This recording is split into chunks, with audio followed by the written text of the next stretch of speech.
Bismillahirrahmanirrahim. Assalamualaikum warahmatullahi wabarakatuh. Perkenalkan, nama saya Abdul Hafiz dengan NIM 240210701440. Baiklah, di sini saya akan mengerjakan tugas video yang diberikan oleh Ibu dosen, Ibu Ani Marlia MPD. Langsung saja. Yang pertama-tama, marilah kita panjatkan puja dan puji syukur kita atas kehadirat Allah Subhanahu wa Ta'ala, yang mana telah memberikan kita banyak nikmat yang tidak dapat kita hitung satu persatu. Dan tak lupa pula kita curahkan kepada Nabi Agung kita, Nabi besar kita, suri tauladan kita, Nabi Muhammad sallallahu alaihi wasallam. Baiklah, di sini saya akan menjelaskan tentang keteladanan Nabi Muhammad sallallahu alaihi wasallam. Jadi, keteladanan Nabi Muhammad sallallahu alaihi wasallam merupakan contoh akhlak yang paling mulia atau yang paling sempurna yang dapat dijadikan pedoman hidup oleh umat manusia. Jadi, dalam ajaran Islam, beliau disebut sebagai uswatun hasanah, teladan yang baik, karena seluruh aspek kehidupan mencerminkan nilai-nilai kebaikan seperti kejujuran, kesabaran, dan kasih sayang beliau terhadap orang-orang di sekitarnya. Jadi, beliau tersebut orang yang sangat jujur dan amanah. Jadi beliau sejak kecil, Nabi Muhammad SAW sudah dikenal sebagai orang yang paling jujur dan dapat dipercaya masyarakat Makkah. Bahkan masyarakat Makkah memberi beliau gelar Al-Amin, yang berarti orang yang terpercaya. Jadi dalam berdagang, beliau tidak pernah menipu orang atau mengurangi timbangan-timbangan beliau yang didagangkan tersebut. Bahkan kejujurannya, banyak orang yang percayakan harta mereka kepada beliau. Keteladanan ini mengajarkan bahwa kejujuran adalah kunci kepercayaan dan kesuksesan kita.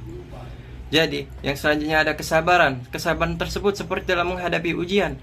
Bahkan beliau dalam menyebarkan dakwah Islam Nabi Muhammad SAW banyak tantangan seperti dihina, disakiti, bahkan diusir dari kampung halamannya.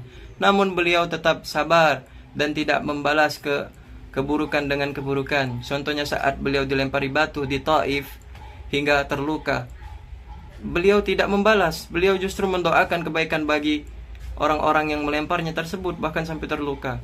Nah, jadi ini menunjuk ke kita bahwa kesabaran adalah kekuatan besar dalam menghadapi masalah. Jadi jangan tidak sabar.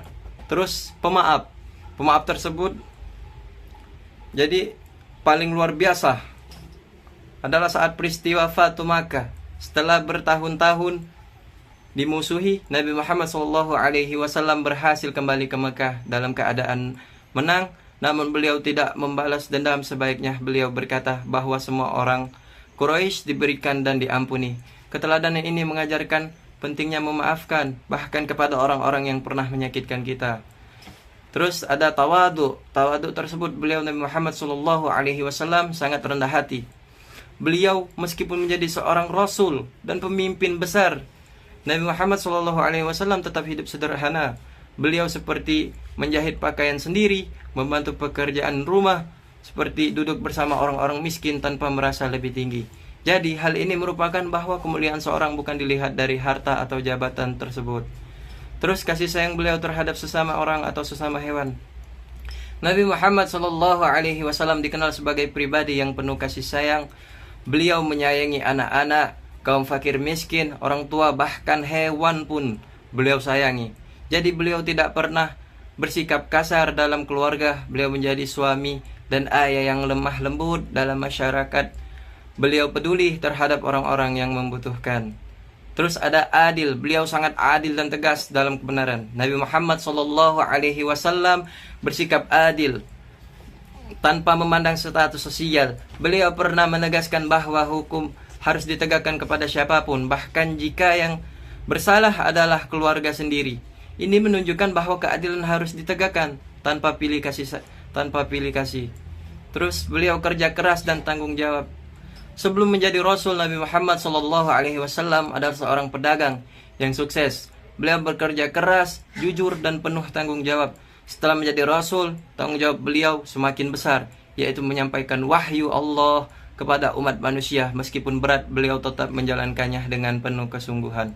Baik, itu saja yang dapat saya sampaikan. Apabila ada kata-kata salah, saya mohon maaf pada Allah, saya mohon ampun.